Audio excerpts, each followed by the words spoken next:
อัลโหลสวัสดีทุกคนนะเดี๋ยวมื้อนี้มาพวกเราไปเบิ่ง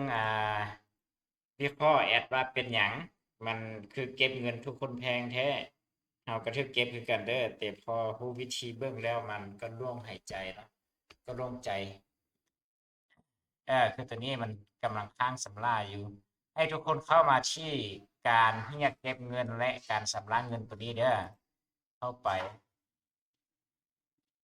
แล้วไปที่เน็ตยักษาหน่อยหนึงเนาะ แล้วไปเลือกบัญชีของเราคือเรานี่ตัวนี้มันยังคิดอยู่เนาะแล้วตัวนี้เงินน้อยอ่าบ่ให้ทุกคนเบิ่งก็ได้เนาะเดี๋ยวเราไปเบิ่งตัวเก็บหลายๆฮะเก็บเนี่ยใดเอาไว้ตัวนี้ทุกคนต้องยืนยัน2ชั้นแบบนี้เด้อถ้ามีคนแฮกบัญชีตัวเองนี่มันจึงปลอดภัยนะจะส่งรหัสมาที่นี่ให้กับ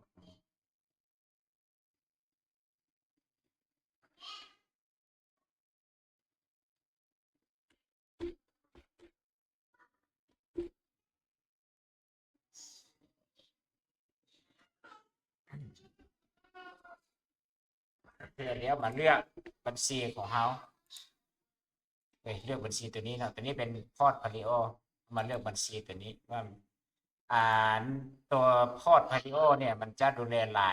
ลายทรัพย์สินหรือว่าหลายตัวจัดการโฆษณาคือตัวนี้มี5อันนี้มี3อันนี้มี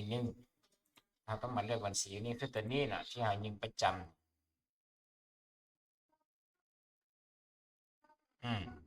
หลังจากมาหน้านี้ให้ทุกคนเข้าไปเบิ้ง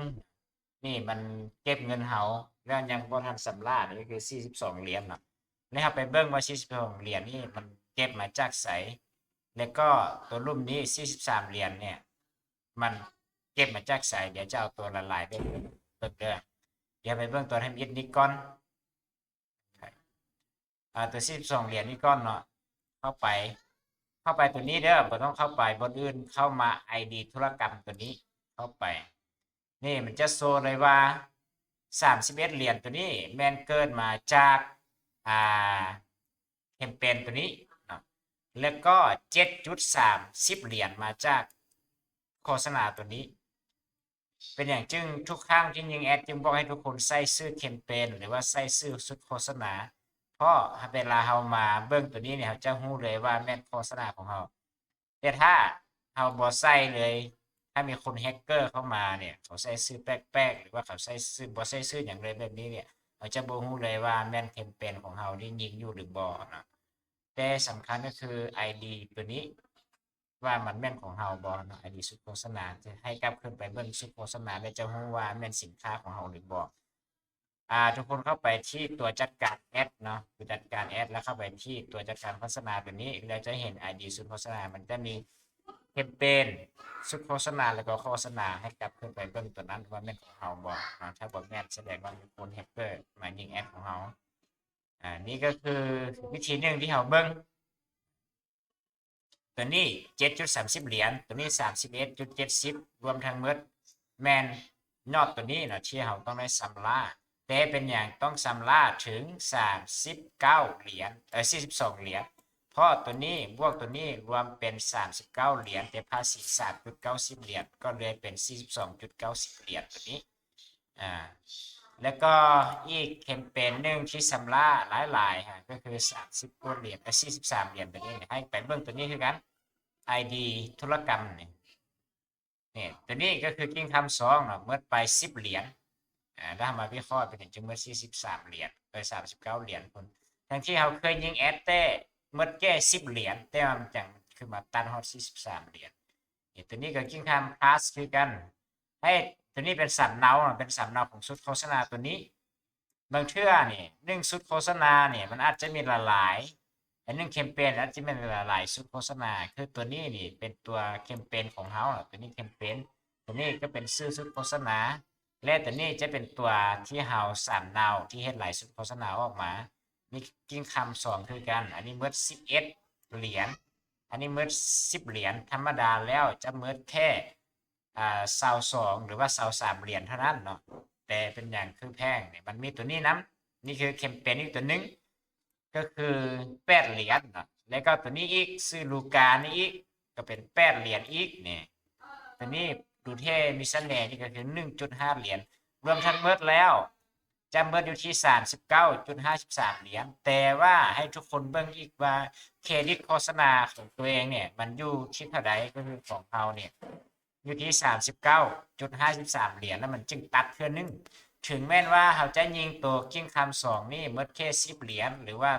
ตัวกิ้งคำ2ตัวนี้กับตัวนี้เนาะเราจะมีจักสุดโฆษณาก็ตามเนาะถ้าหากว่าเรายิงแค่นี้8 เหรียญบวก11 เหรียญบวก10 เหรียญก็ยังบ่ฮอด43 เหรียญอยู่ดีเนาะแต่2ตัวนี้เรายิงก้อนหน้านี้แล้วมียอดค้างสมมุติว่า8บวก1เป็น9 เหรียญเนาะมันค้าง9 เหรียญเอาไว้แล้วเรายังบ่ทันชำระเพราะว่าเกณฑ์การชำระเงินของเราอยู่ที่39 เหรียญแล้วเรามายิง2ตัวนี้ไปตึมบางเงินซ่ามันฮอดตัวนี้หรือยังบ่ทันฮอดตัวนี้ก็ตามแต่เราตั้งค่าว่าท้ายเดือน31แล้วมันตัดถือว่า1 เหรียญซื่อๆแต่ท้ายเดือนมันก็ต้องตัดถ้าบ่ตัดมันจะขีดแดงแบบนี้เอาไว้เราต้องได้ไปชำระมันก่อนบ่จำเป็นว่าสิ้นเดือนมาต้องครบตามเกณฑ์การชำระเงินของเราจึงตัดบ่แม่นอย่างนั้นเนาะวิธีเบิ่งเครดิตของตัวเองก็คือเบิ่งอยู่ไสคือเบิ่งตัวนี้เนาะว่าเครดิตการชำระเงินของเราอยู่ที่เท่าใดเอ้ย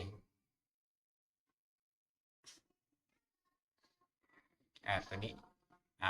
ตัวนี้แล้วไปที่ตั้งค่าการชำระเงินเนี่ยตัวนี้นะก็คืออยู่ที่39 เหรียญหรือว่าวันที่1 เมษายน2525หรือวันที่1ทุกๆเดือนของวันที่1นะ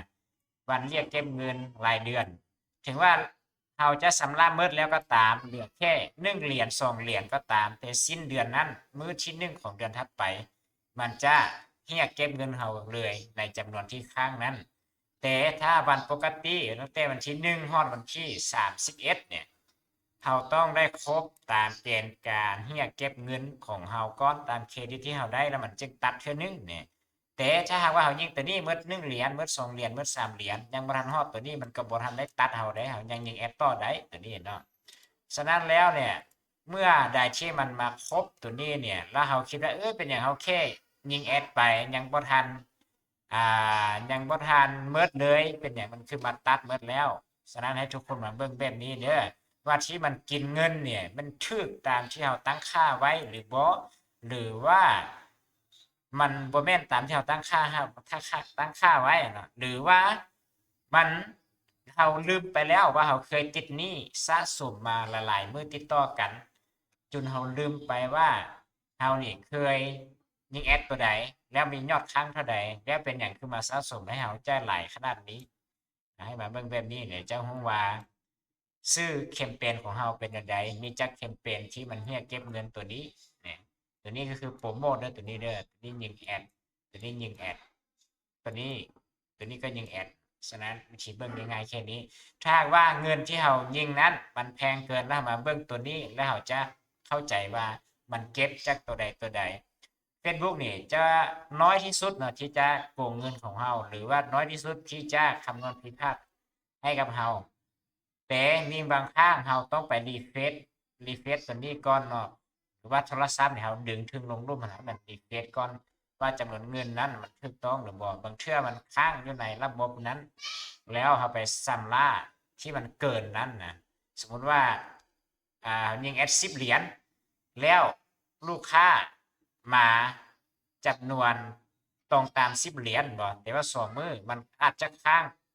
ถ้าลูกค้าทักมาหลายมันจะถูกลงแม่นบ่แต่ว่าสมมุติว่า10 เหรียญตัวนี้น่ะลูกค้าทักมาหลายถ้ามีลูกค้าทักมาแค่คน2คนมันตัดไป8 เหรียญ9 เหรียญแต่มันยังค้างอยู่หั่นที่เราถ้ามันยังไปรีเฟรชมันจะค้าง9 เหรียญอยู่หั่นแต่บังเอิญซะมื้อต่อมาลูกค้าทักหลายนี่มันต้นทุนลดลงมันธรรมดาแค่10 เหรียญ5-6 เหรียญแม่นบ่แต่ตัวค้างนี่มันยังมีอยู่ฉะนั้นเราไปรีเฟรชหน้าจอหรือว่ารีเฟรชอินเทอร์เน็ตของเราเวลาเราไปชำระมันจะบ่ขึ้นยอดที่ค้างตัวนี้ให้กับเราจึงบ่แพงจึงบ่เสียเครดิตแพงให้กับเขาเนาะหมดไปเฮ็ดหยังคั่นน่ะแล้วทีนี้อ่าอีกอย่างหนึ่งเนาะให้เราไปเบิ่งตัวนี้ไปทำความเข้าใจตัวนี้เวลาเรายิงแอดอะนะเข้าไปตัวนี้เนาะ เข้าไปทำความเข้าใจตัวนี้เราจึงสิรู้ว่าเป็นหยังมันคือเก็บค่าแอดแพงเนาะเราต้องเฮ็ดความเข้าใจตั้งแต่เริ่มต้นก่อนจะมาถึงขั้นตอนตัวนี้เนาะนี่คือสมมุติว่าเราไปยิงแอดแบบนี้เนาะ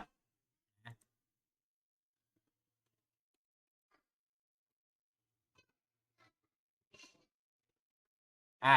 คืองบ Advantage นี่เปิดเอาไว้สมมุติว่าเรายิงมือละ7เหรียญสมมุติว่า